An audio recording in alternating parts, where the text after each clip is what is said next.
kita membesar dalam dunia Nusantara ini, kita bukan dimomokkan, tapi kita disebut banyak kali tentang tokoh ulama Nusantara yang hebat, yang punya jasa besar kepada dunia Nusantara. Ini Buya Hamka. Kerana tafsir Al-Azhar itu, saya sejak daripada belajar di sekolah dulu sudah disebut perkataan tafsir Al-Azhar itu. Siapakah pengarang tafsir Al-Azhar itu? Jadi kita membelek-belek buku tafsir Al-Azhar itu, kita lihat itulah Buya Hamka, penulisan Buya Hamka. Jadi barulah kita nak mengkaji sejarah hidup perjuangan Buya Hamka yang dekat di hati orang-orang di Nusantara. Bukan saja orang di Indonesia, saya kira orang di Malaysia sudah ma'ruf ataupun terkenal dengan Buya Hamka. Malaysia kita jelas. Kalau you nama Islam, Islam. Kalau you bukan nama Islam, itu makna you bukan Islam. Itu beda ya sikit.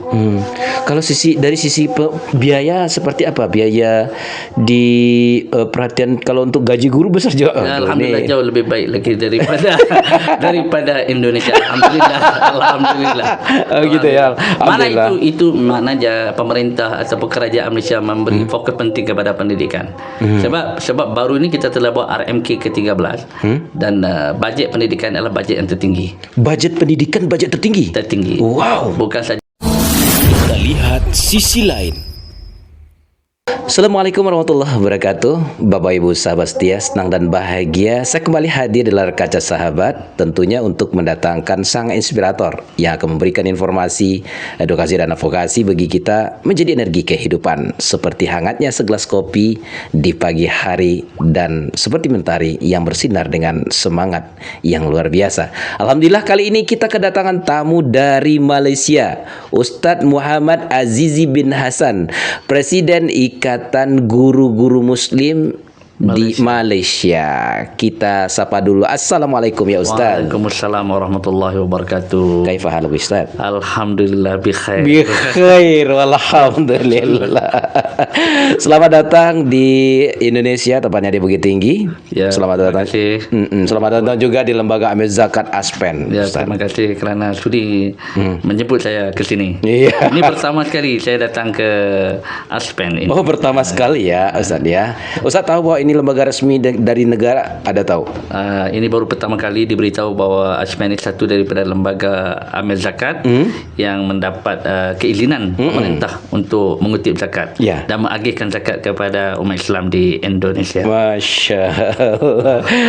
Alhamdulillah ya Ustaz. Alhamdulillah. Jadi kita banyak hal yang kita lakukan, visi kita menjadi jembatan kebaikan untuk bisa saling menjembatani. Dan alhamdulillah karena visi itu terjembatani, ternyata jiran kita Malaysia bisa hadir ke sini. Ada juga Pak Datuk Muhammad Noh. Mungkin Ustaz kenal? Ya, Pak Datuk Noh Gadot. Betul. Ya, Datuk itu gelar kerajaan atau gimana itu? Itu gelar yang diberi oleh pemerintah Malaysia atau kerajaan Malaysia kepada orang-orang yang telah memberikan sumbangan bakti kepada negara. Dan gitu ya. Datuk Noh Omar itu orang yang berkhidmat sebagai mufti negeri Johor dan sekarang ni sebagai pengurusi jawatan kuasa hak agama kebangsaan Malaysia dan baru ini beliau telah dipilih sebagai tokoh Majlis Hijrah Negara Malaysia. Wish, Masya Allah, hebat orangnya ya. Seperti hebatnya presiden nih. Memang sahabat-sahabat kita jiran Malaysia ini, saudara-saudara kita itu luar biasa.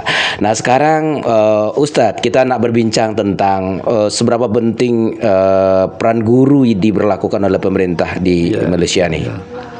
Ya, sebelum saya meneruskan bicara saya ataupun huraian ataupun penerangan tentang peranan guru di Malaysia ni, mungkin izinkan saya perkenalkan diri saya. Saya boleh Hasan, berasal dari Pulau Pinang, salah satu negeri di Malaysia. Dan mendapat pendidikan di sekolah di negeri Pulau Pinang. Kemudian saya melanjutkan pelajaran di Universiti Yarmouk Jordan dalam bidang bahasa Arab. Lughatul Arabiyyah ya.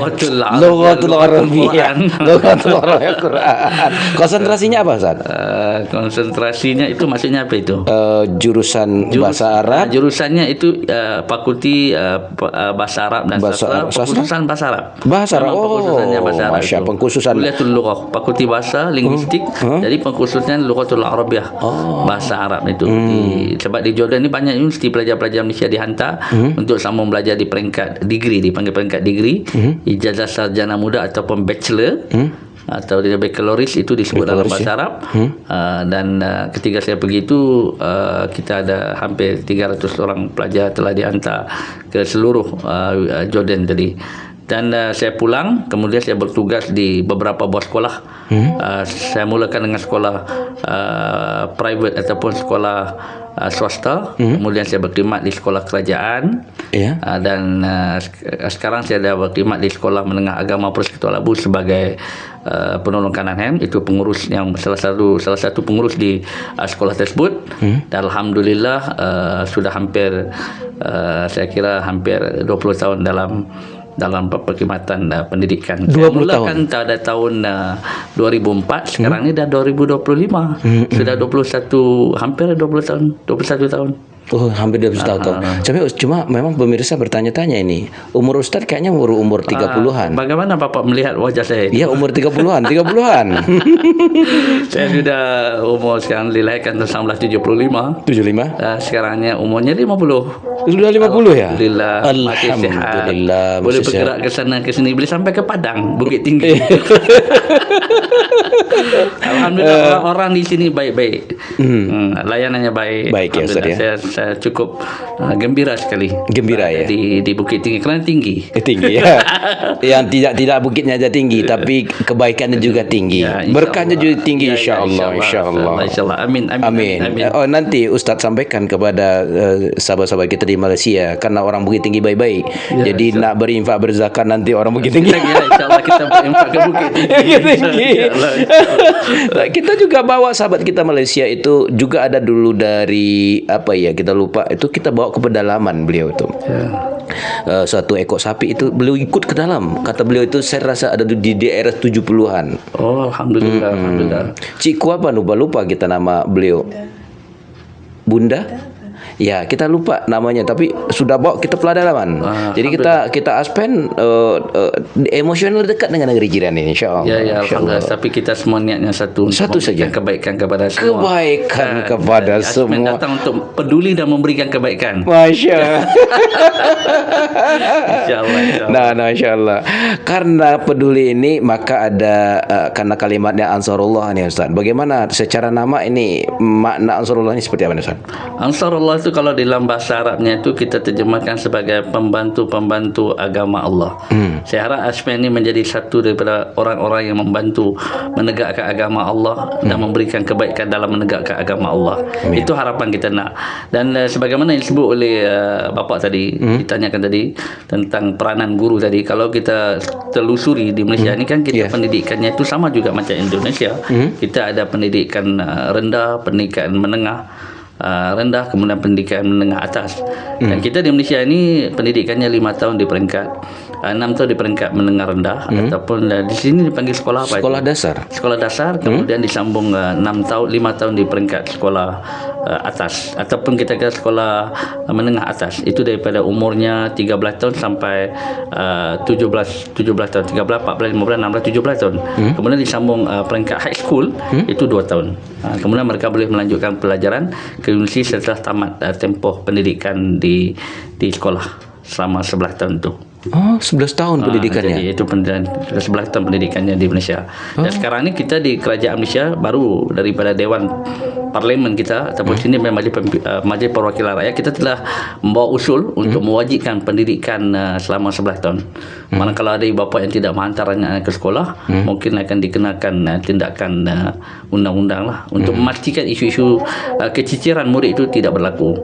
Itu kebimbangan pihak pemerintah tentang masa depan pendidikan di Malaysia. So, kerajaan membuat satu dasar, satu polisi, satu kebijakan disebut sini untuk memastikan anak-anak di Malaysia semua mengikuti pendidikan dan tidak ada yang tercicir. Itu di antara, kalau ditanya oleh bapa tadi tentang realiti pendidikan di Malaysia, dan peranan yang cukup besar untuk menjayakan agenda pendidikan ini bukan saja di peringkat pemerintah sebagai pembuat polisi ataupun kita kebijakan, tetapi peranan yang paling besar ialah guru tunjang Guru tunjang. tunjang kepada pendidikan negara. Mana-mana kekuatan pendidikan itu bergantung kepada pelaksanaannya. Pelaksanaan itu ialah guru. So kalau guru itu kita kata ustaznya, muallimnya, mudarisnya, itu kalau main peranan yang besar, saya kira pendidikan mana-mana negara pun akan meningkat, mutu pendidikan itu akan meningkat, karena jatuh bangun sebuah bangsa itu tergantung kepada kualiti pendidikannya atau kualitas pendidikannya. Baik kualitas pendidikannya, baik bangsanya. Kalau mundur pendidikannya, mundur bangsanya itu. Itu sudah menjadi kita kata perkara yang kita semua kena paham kan. Iya betul. Tapi memang kita salutnya di Malaysia itu apa ya Ustaz ya? Banyak mencari informasi dan perbandingan, tidak hanya ke Indonesia tentunya ya, dan terutama ke Indonesia itu cukup banyak. Dulu juga ada pertukaran belajar masa kita kuliah itu, dan hormatnya yang paling ini etika terhadap guru itu hebat sekali Ustaz. Betul. Kita punya profesor dulu di waktu kampus itu, jadi apa namanya, murid-murid itu budak-budak bukan? Ya, murid-murid. Kita Indonesia sebut murid-murid. Murid-murid. Kita semua sekolah yang belajar di peringkat menengah atau peringkat dasar, kita sekolah rendah semua kita panggil murid. Murid-murid. Nah, setelah dia belajar di universitas atau universiti itu kita panggil pelajar. Oh, pelajar, baru pelajar ya. Nah, pelajar yang ada dari ini pertukaran belajar kita dulu itu berebut untuk minum air profesor jadi guru. Dia tidak berani itu kalau kita kan nyantai aja begini ya. Di masa kuliah itu dia tidak berani lebih dulu keluar dari daripada dosen yang ngajar. Iya. Sebab itu pendidikan ini yang penting sekali, bukan soal kita menyampaikan ilmu. Yang penting itu adab sebelum menuntut ilmu. Itu yang sebenarnya itu disebut oleh Imam Syafi'i, yang menekankan persoalan adab sebelum ilmu. Kita bimbang anak-anak ini mendapat ilmu tapi kurangnya adab. Kita mau adab dulu sebelum ilmu. Itu yang kita tekankan dalam pembinaan generasi ini. Karena generasi itu harus diadab tentang adab dulu. Kalau kita tidak beradab, bagaimana kita nak mendapatkan ilmu? Kerana ilmu itu perlu barakahnya. Maka barakah pada ilmu itu tentu pada nilai dan adab itu. Ini yang penting dalam soal pendidikan. Jadi peranan guru sekarang bukan saja menerapkan ataupun menyampaikan informasi pengetahuan berkaitan dengan pelajaran ataupun subjek yang diajar, tapi yang paling penting sekali peranan guru adalah mengadabkan murid-muridnya, ataupun kita kata mengadabkan pelajarnya. Jadi ini penting, kita kata adab ni contoh menghormati guru, memberi salam, meminta izin. Jadi tata bicara kita dengan guru itu penting semua. Itu yang akan memastikan kalau di Indonesia keberkahan ilmu tadi. Keberkahan ilmu itu pada kita menjaga adab dalam menuntut ilmu tadi. Jelas saya rasa itu semua orang perlu kalau Inggerisnya kata follow, mesti ikut. Iya, follower ya, follow me ya. Oh iya. Tapi memang rata-rata memang semangatnya untuk membina, untuk mendidik menjadi adab dulu baru ilmu itu memang menjadi semangat nasional kayak gitu ya, Ustaz? Ya, betul, semangat nasional di mana-mana mesti menjadi semangat nasional. Perlu dinyalakan setiap hari. Kalau kita nyalakan setiap hari, yang menjadi satu inspirasi, motivasi kepada kehidupan kita. Dan itu yang kita perlu tekankan dalam pendidikan bangsa ni. Makanya kalau kita lihat dia kan menjadi ini ya, konon ceritanya di Malaysia itu orangnya disiplin begitu ya. Harapan kita begitu. Ya termasuk dalam renyah pendidikan yang berbagai-bagai, dia punya simpang siurnya itu, permasalahannya yang banyak itu, ruang kerjanya yang luas itu. Saya pikir yang penting guru itu tahu peranannya, dan bila dia tahu peranannya sebagai seorang guru, ini yang akan menjayakan aspirasi pendidikan negara itu sendiri. Sebab itu cabaran kita hari ini, kita berdepan dengan generasi milenial. Mana-mana negara pun, bukan saja di Malaysia, di Indonesia, seluruh dunia kita berdepan dengan generasi milenial yang sabar bangun pagi pegang handphone, tidurnya dengan handphone, bangunnya dengan handphone. Itu dipanggil hari-hari mau tengok anak-anak pun membesar dengan handphone. Kalau dulu membesar dengan alunan selawatnya, sekarang ini membesar dengan handphone. Kalau enggak diberi handphone dia menangis. Bila diberi handphone enggak menangis. Dulu kalau menangisnya diberi puting itu, kan, dia enggak menangis. Sekarang kalau diberi handphone dia menangis. Jadi itu generasi kita hari ini. Jadi itu cabaran kepada kita bagaimana, sebab mereka kurang komunikasi dengan manusia. Tapi itu juga ngaruh enggak terhadap kelihatan enggak ngaruh terhadap pembinaan karakter, merasa kesulitan juga? Ya, pembinaan karakter asas pokok pangkalnya kita ada dua guru. Satunya guru di rumah, satunya guru di sekolah. Ibu dan bapa juga adalah guru. Walaupun secara tidak rasminya itu berjawatan sebagai profesion, tapi asas tunjang asas kepada pendidikan awal anak-anak itu, pokok pangkalnya balik kepada ibu dan ayahnya. Ibu dan ayah kena memainkan peranan sebagai seorang guru.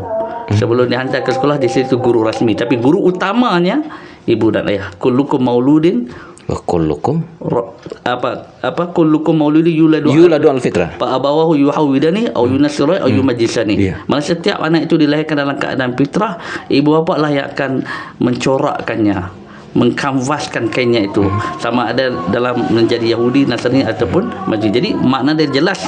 Ia punca kepada kekuatan utama kepada pendidikan ini mula daripada rumah. Balik kepada peranan ibu dan peranan ayah, ibu-ibu, bapa-bapa. Itu peranan ibu-ibu dan bapa-bapa itu. Ini kita sebut ibu-ibu, bapa-bapa. Kita tak sebut pak suami dan pak isteri. Iya. Tapi ibu-ibu bapak-bapak ya. Ya. Sebab bila sebut ibu dan bapa, di bawahnya tu ada tanggungjawab. Oh iya. Ada kendata beban di pundak. Ada pundak di bebannya itu, tanggungjawabnya cukup besar. Jadi itu kalau dipahami, kita sebut bapa itu bukan saja bapa itu.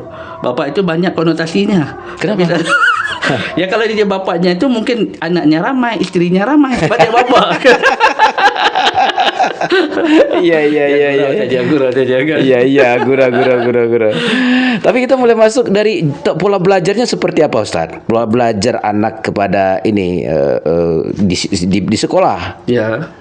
Banyak, ada juga PR-PR yang dibikin, tugas-tugas. Ya, ada banyak tugas dan PR-nya itu, tanggungjawabnya cukup banyak.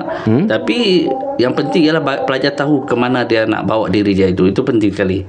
Kalau dia enggak tahu, dia susah juga. Jadi peranan kita itu untuk kita kata explain, menjelaskan, memahamkan dia tentang tanggungjawab dia itu. Kalau kita jelas tanggungjawab kita dan dipahamkan tentang tanggungjawab, kita dapat atasi perkara-perkara tersebut tadi. Ragamnya banyak, failnya itu banyak, macam-macam saya sebutkan tadi kan. Jadi isunya banyak. Kalau kita hari ini isu dia, kita berdepan dengan digitalisasi pendidikan. Satu, kemudian mereka terdedah dalam dunia yang terbuka melalui dunia digital tadi, media sosial, apa semua ini mempengaruhi watak pelajar itu tersebut. Kemudiannya kita berdepan dengan isu-isu disiplin. Contohnya kalau di sana vape ataupun narkotik itu, isu dadah itu cabaran problem yang dihadapi oleh pelajar-pelajar. Jadi jadi peranan kita balik kepada guru tadi. Saya kira guru ini peranannya itu selalu disebut sebagai murabbi itu. Ya, murabbi ya. Jadi ini yang peranan yang paling besar sekali. Bukan saja mudaris mengajar, tapi guru itu harus menjadi watak murabbi tadi. Menjadi sang murabbi itu di sekolah. Boleh dijelaskan dikit seperti apa maksud sang murabbi ini, seperti apa nih, Ustaz? Seperti sang murabbi itu seperti mana yang disebut oleh Nabi sallallahu alaihi wasallam, adzabani rabbi fa ahsana ta'dibi. Itu kata-kata baginda junjungan besar Rasulullah sallallahu alaihi wasallam. Allah telah mendidik aku dengan sebaik-baik didikan tadi. Jadi murabbi ini dia kena memberikan pendidikan yang baik. Tapi pendidikan yang baik itu bermula pada diri kita sendiri. Sebagaimana kita diajar tentang aslih nafsaka wa du'u ghairaka, baiki diri kamu dan kamu sampaikan kepada orang lain. Tetapi bagaimana kamu nak menyampaikan orang lain? Itu punya kaedahnya al-qudwah qabla dakwah. Mesti menjadi kudwah yang baik sebelum kamu menyampaikan kebaikan kepada orang lain. Kalau enggak jadi sosok teladan yang baik, bagaimana anak muridnya untuk mengikuti apa yang diajarkannya? Saya bicara bahasa perbuatan itu jauh lebih fasih, lebih tajam daripada bahasa pertuturan. Kerana kesan kita menunjukkan contoh yang baik itu lebih berbekas dibandingkan kita bercakap. Jadi itu yang kita harus, itulah kita kata sang murabbi itu. Pada tuturnya, perkataannya, bicaranya, tingkah lakunya menjadi, orang kata apa, influence the other, mempengaruhi. Ya. Kita nak guru yang macam itu. Tapi orang Malaysia, sahabat Malaysia itu selalu tertarik dan dekat emosinya dengan orang Sumatera Barat, ya kan? Dan terutama beliau tuh banyak orang yang mengagumi sosok Buya Hamka. Dari Malaysia. Itu apakah secara merata ada di guru-guru cerita tentang Hamka? Hamka punya sejarah historis sekali. Historis panjang. Dia punya, apa nilai-nilai yang sebenarnya secara guru ini? Karena kita membesar dalam dunia Nusantara ini, kita bukan dimomokkan, tapi kita disebut banyak kali tentang tokoh ulama Nusantara yang hebat, yang punya jasa besar kepada dunia Nusantara ini Buya Hamka. Kerana tafsir Al-Azhar itu, saya sejak daripada belajar di sekolah dulu sudah disebut perkataan tafsir Al-Azhar itu. Siapakah pengarang tafsir Al-Azhar itu? Jadi kita membelek-belek buku tafsir Al-Azhar itu, kita lihat itulah Buya Hamka, penulisan Buya Hamka. Jadi barulah kita nak mengkaji sejarah hidup perjuangan Buya Hamka yang dekat di hati orang-orang di Nusantara. Bukan saja orang di Indonesia, saya kira orang di Indonesia sudah ma'ruf ataupun terkenal dengan Buya Hamka. Termasuk juga Buya Hamka ni terkenal dengan novel-novelnya yang dibaca, diterjemahkan ke dalam bahasa Melayu. Contoh novelnya Tenggelamnya Kapal Vandal. ya, itu sudah difilmkan dan mendapat sambutan ramai orang ketiga itu kan. Dan asal itu novelnya itu lagi yang Di bawah lindungan Ka'bah. di bawah lindungan Kaabah. Saya kira itu sudah menjadi satu, bukan saja nilai sudah menjadi nilai universal. Dalam konteks maknanya nilai sastra yang dibawa oleh Buya Hamka itu melekat dalam jiwa orang-orang Islam di Indonesia, tanpa kita menafikan yang asalnya itu tafsir Al-Azhar tu. Tafsir Al-Azhar, tafsir Hamka disebut sini di Malaysia itu tafsir Hamka. Asalnya memang tafsir Al-Azhar, tapi penulisan Buya Hamka. Dan saya juga satu ketika pernah, tahun lepas saya melihat filem Hamka itu. Saya pernah pergi ke Pawagam untuk melihat sejarah Hamka tu yang telah difilmkan. Ini juga memberi inspiratif kepada kita tentang. Tapi Ustaz sudah pernah pergi ke tempat kelahirannya, sudah pernah ya? Saya alhamdulillah ketika datang ke sini di Padang, di Bukit Tinggi ini, alhamdulillah semalam saya sempat melawat rumah kelahiran Buya Hamka dan diizinkan oleh Allah untuk bertemu dengan anak bongsunya. Anak bongsunya ya. Bapa Amir Syakir Arsalan. Alhamdulillah banyak sisi-sisi menarik yang dikira, dan kita bicara kata di teladan guru. Saya kira Hamka ini guru yang terbaik. Kenapa? Kerana seperti mana yang disebut oleh anaknya, Buya ini enggak banyak memberikan nasihat kepada anaknya. Cukup anaknya menyebut apa yang ditunjukkan dalam kehidupannya itu menjadi nasihat yang terbaik untuk mereka. Maknanya apa? Teladan itu, sosok itu menunjukkan dalam bentuk perlakuan.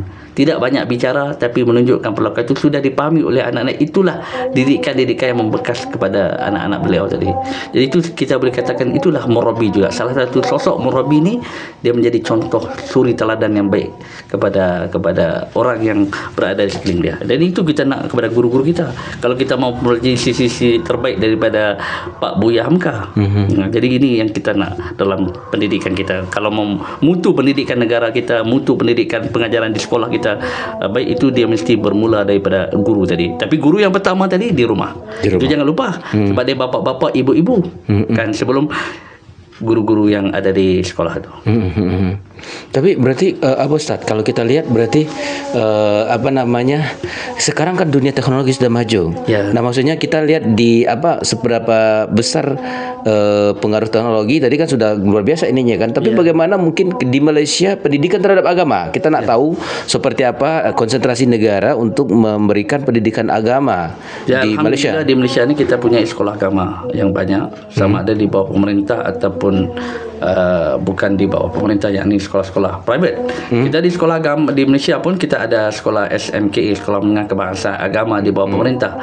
Kemudian kita ada sekolah-sekolah di bawah sekolah-sekolah berasrama penuh, yang semua pelajarnya berada di sekolah boarding school itu. Kita ada 4 buah sekolah di bawah sekolah berasrama penuh yang mengendalikan berkonsepkan sekolah agama. Kemudian kita ada sekolah-sekolah agama negeri yang dikawal oleh Jabatan Agama Islam Negeri. Kemudian kita punya sekolah-sekolah swasta dan juga sekolah-sekolah tahfiz yang begitu banyak yang mendaftar sebagai sekolah-sekolah yang perlu mendapat pendaftaran di bawah kerajaan ataupun Kementerian Pendidikan Malaysia, dan satu lagi di bawah Jabatan Agama Islam Negeri. So dalam soal ini kita lihat kerajaan Malaysia memang memberikan tumpuan kepada sekolah-sekolah agama, dan sebagian sekolah-sekolah agama dilaksanakan program tahfiz. Kita panggil program tahfiz model ulul albab. Kalau dikaji dalam research dalam internet pun, kita ada di antara model pendidikan tahfiz yang dilaksanakan di dalam kurikulum pendidikan Malaysia ni ialah model tahfiz ulul albab. So pelajar-pelajar akan belajar dalam tempoh selama 5 tahun, mereka akan hafal 30 juzuk dan mereka boleh sambung balik untuk peringkat yang high school nanti untuk dapat sijil tinggi pelajaran Malaysia itu dalam bidang tahfiz pun boleh.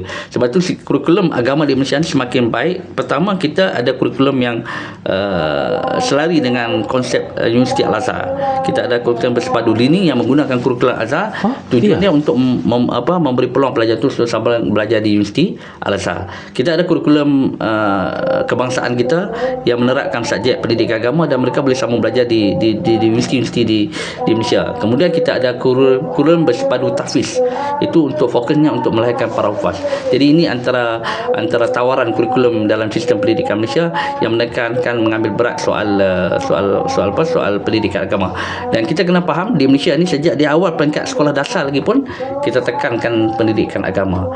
Dan kalau lihat di Malaysia pentingnya pendidikan agama tu bukan saja mereka belajar ketika di sekolah dasar daripada waktu pagi itu sampai tengah hari, disambung pula sekolah petang. Itu sekolah agama petang, sekolah aliran agama petang. Kita mana KA sekolah agama petang tu dia hanya khusus untuk subjek agama. Mana di waktu pagi pun mereka belajar agama, petang pun mereka belajar agama. Tujuannya itulah untuk memantapkan penghayatan agama kepada anak-anak kita di Malaysia. Jadi teringat kita di Sumatera Barat itu di Minangkabau ini kan dulu ada pendidikan surau. Ustaz pernah dengar lah? Ya, betul.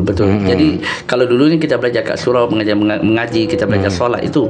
Tapi kita di Malaysia tu kita standardizekan untuk pastikan anak-anak semua mendapat pendidikan agama. Kita buat sekolah agama petang.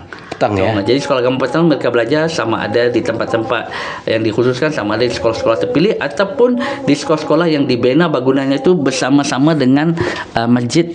Jadi usai saja mereka selesai itu mereka boleh solat berjemaah itu. Jadi ini antara satu aspek untuk memastikan tidak berlaku keciciran pendidikan agama kepada anak-anak di Malaysia itu. Walaupun sebenarnya Malaysia tidak sampai 70% atau 60% Islam. Kita Islamnya 60 hingga 65%. Yang baginya itu ataupun 70% bawah 70%. Yang baginya bukan non Muslim. Itu cabaran kita lah sebab kita negara multiracial. Dan beda kita dengan Indonesia. Walaupun Indonesianya multiracial tetapi bahasa keindonesiaan itu lebih pekat. Namanya mesti Indonesia. Whatever you Muslim or non Muslim, you must gunakan nama Indonesia juga. Tapi kita di Malaysia itu agak terbuka, bagi ruang lagi kepada non Muslim masih menggunakan nama yang bukan Islam tadi. Jadi itu kita nampak beda tadi. Kalau di Indonesia sudah dibeda, namanya macam Indonesia tapi agamanya mungkin kita beda, agak confused gitu kan. Tapi Malaysia kita jelas. Kalau you nama Islam. Kalau you bukan nama Islam, itu makna you bukan Islam. Itu beda ya sikit. Kalau dari sisi biaya seperti apa? Biaya di perhatian kalau untuk gaji guru besar juga. Alhamdulillah jauh lebih baik lagi daripada Indonesia. Alhamdulillah. Gitu ya.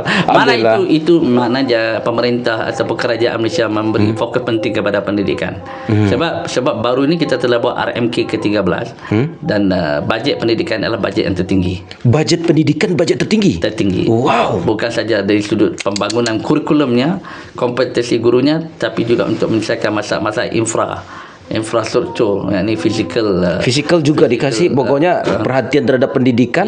Anggaran negara tentang pendidikan itu number one. Termasuk juga dalam setiap tahun bajet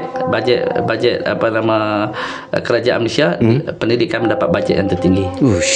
Jadi itu menunjukkan komitmen kerajaan untuk melihat masa depan generasi yang lebih baik melalui pendidikan. Dulu rasanya orang Malaysia banyak belajar ke Indonesia, terutama ke Minangkabau ya. Sekarang juga orang Indonesia, terutama orang Sumatera Barat juga sudah banyak yang belajar ke Malaysia. Belajar adab, belajar ini. Pokoknya Malaysia keren. Rahasianya ternyata perhatian terhadap guru ya. Tapi guru banyak dikasih beban-beban tugas. Itu adalah isu-isu yang kerajaan Malaysia sedang tangani. Kita nak menangani beban tugas guru lah. Jadi ditambah pula dalam era digital ni, cikgu kena adapt perkembangan teknologi. Kalau enggak bisa adapt perkembangan teknologi, guru-guru yang senior jadi menjadi tekanan kepada mereka. Jadi antara perkara penting juga dalam pendidikan ialah kesejahteraan mental guru, kesejahteraan emosi guru. Itu penting. Sebab kalau gurunya emosinya tak stabil, mentalnya tidak stabil, bagaimana nak menstabilkan anak-anak didiknya ataupun anak muridnya? Itu penting. Isu kesejahteraan itu menjadi fokus juga dalam pendidikan. Itu yang perlu dilihat oleh mana-mana pihak pemerintah ataupun orang yang ada kuasa dalam membuat kebijakan pendidikan. Mantap sekali ya. Dan aplikasi aplikasi adab itu terbukti dalam perjalanan, misal di jalan raya. Beda kan di Indonesia jalannya seperti Ya, apa? memang bedanya sebab jalan di Indonesia sempit. Jalan di Indonesia luas, itu bedanya itu. Kalau di sini jangan heran dengan klakson ya. Konon di Malaysia itu jarang kayak gitu ya. Ya. Temperamen. Jadi mungkin karena faktor jalan sempit ya. Faktor banyak, faktor demografi, geografi. Ya, itu. geografi, demografi ya betul ya. Jadi itu ada kesan juga setiap kita ini membesar dalam beda. Seperti mana merdekanya kita berbeda. Indonesia merdeka itu dengan tumpah darah. Tapi Malaysia itu merdekanya dengan kertas. Iya. Lebih santun, Lebih santun, harmoni ya. Di sini dikit diajak bertarung langsung ini gitu ya. Itu darah pejuang dulu kan. Pejuang ya. Tapi kalau Ustadz sendiri kan ini Malaysia Jordan. Kenapa mesti ke Jordan? Ya, itu antara tempat-tempat yang ditawarkan untuk pelajar-pelajar Malaysia yang cemerlang untuk belajar bidang agama. Kita banyak ada yang dibelajarnya biasanya secara tradisinya di Al-Azhar, di Al-Azhar. Kemudian di Mekah, di Islam Madinah itu. Jadi kerajaan membuka peluang lagi pendidikan di negara-negara yang selain daripada Mesir dan juga Saudi. Jadi dihantarnya ke Jordan. Sekarang ni pun ada yang dihantar ke Maghribi. Jadi itu antara tempat-tempat yang dilihat oleh Kementerian Pendidikan sesuai untuk peluang pendidikan bahasa Arab dan bidang agama lah. Jadi saya rasa itu usaha pemerintah untuk bagi peluang pendidikan yang lebih baik kepada anak-anak Malaysia itu. Itu gratis? Gratis. Ada sebagiannya gratis, ada sebagiannya milik usaha sendiri, biaya sendiri. Mana gratis itu untuk pelajar-pelajar cemerlang. Ya. Kalau enggak kayak yang narasumber kita ini ya. Ya Zat ya. Oke. Jadi kalau untuk isu-isu guru sekarang apa yang dibahas? Isu-isu kekinian dengan dunia digital terutama AI. Di mana saya sebut tadi ialah cabaran guru kita hari ini, pertama sekali beban tugasnya guru lah. Sebab banyak perkembangan pendidikan menuntut guru mengadaptasi kemahiran-kemahiran baru dalam dunia pendidikan. Jadi itu menjadi satu beban untuk cikgu-cikgu yang sudah lama dalam pendidikan untuk adapt perkara tersebut. Kemudian kepatansan teknologi tadi. So kita akan bergerak pendidikan kita tadi. Kalau dulu kita berpusatkan kepada guru, sekarang ini kita berpusatkan kepada pelajar. Sebab pembelajaran hari ini pelajar-pelajar boleh belajar melalui digital, aplikasi digital tadi. Jadi guru sebagai pemudah cara, tidak sebagai orang. Dulu kita berpusatkan kepada guru, sekarang ini guru sebagai pemudah cara. Mana pelajar sendiri dapat belajar melalui akses digital tadi. Jadi ini juga antara cabaran kita dalam mendidik pelajar-pelajar. Yang ketiganya ialah generasi hari ini. Saya kira generasi hari ini saya sebut tadi adab dan ilmu. Disebabkan mereka membesar dalam suasana yang begini, mereka kurang komunikasi. Mereka cepat kita kata cepat bingung satu, itu cepat mudah sensitif. Dia mudah marah, mudah emosi. Dia macam strawberry itu dia cepat rapuh.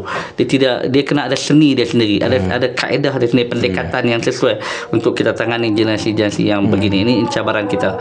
Ditambah pula dengan kita kata serangan cyber ni faktor nilai agama tadi. Jadi peranan juga nilai agama berdepan dengan perubahan ini, bagaimana kita nak menerapkan aspek agama tadi, penghayatan tauhid dalam kehidupan mereka tadi, supaya mereka ada benteng yang kuat untuk berdepan dengan cabaran dunia digital yang mencabar pada hari ini.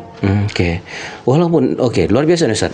Kita alihkan ke Indonesia. Walaupun Malaysia di perhatian terhadap pendidikan tu luar biasa majunya, tapi semangat dari saudara-saudara kita di Malaysia itu untuk belajar ke Indonesia itu tinggi. Bahkan sering berkunjung. Itu apa sebenarnya sedang dicari? Apakah sedang diteliti atau bagaimana nih Ustaz? Ya, orang-orang Malaysia datang ke Indonesia, mungkin kita punya semangat kenusantaraan itu kukuh ya. Kita kan satu rumpun. Cuma dibeda-bedakan oleh penjajah. Iya, Itu iya. sejarah yang kita tidak boleh lupa. Kita kan ini satu rumpun, satu bangsa, satu bahasa, satu agama. Itu sejarah yang kita tak boleh nafikan. Ya, saya dengar orang Malaysia dengan bangga mengatakan kami orang yang di Malaysia itu adalah orang Minang katanya kan. Ya. Begitu Kemudian ya? berlaku migrasi kan. Iya. Sebab kita dulu kan satu rumpun. Iya, satu rumpun. Orang ke sini, orang Malaysia ke sini, orang sini ke sana. Jadi enggak ada masalah. Saya pernah pergi ke Batam pun, bahasa yang dicakap oleh orang Batam sama dengan orang Johor. Sebab itu dulu kerajaan Melayu Johor. Iya. Jadi kita dulu satu kerajaan, tetapi datangnya pemerintah Dipecah-pecah ya. belahkan Supaya kita mudah tadi. masuk mereka ya. Ya, itu. Jadi sejarah itu besar, panjang. Jadi kita datang sini atas semangat kita ke satu nilai, satu rumput itu. Yang kedua mungkin kita nak belajar macam mana latar kita berbeza-beza. Bagaimana orang yang susah di Indonesia tapi boleh maju. Bagaimana mereka boleh maju dalam keadaan mereka hidup susah. Jadi kita mau belajar sesuatu daripada mereka. Ditambah juga Indonesia ini terkenal dengan pesantrennya. Ya. Institusi keagamannya sudah menebal. Itu pun kita mau melihat bagaimana pesantren menjadi benteng kepada umat Islam di Indonesia daripada serangan penjajah. Itu kita belajar. Dan sebagainya datang sini untuk kita melihat keindahan yang ada di bumi Indonesia luas.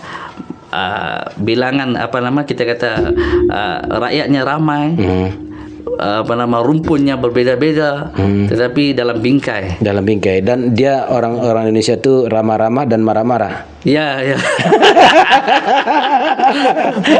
Marah-marah. Ramah-ramah. Baik Ustaz, mungkin harapan Ustaz sebagai seorang presiden terhadap Ikatan Guru-Guru itu ya di Malaysia.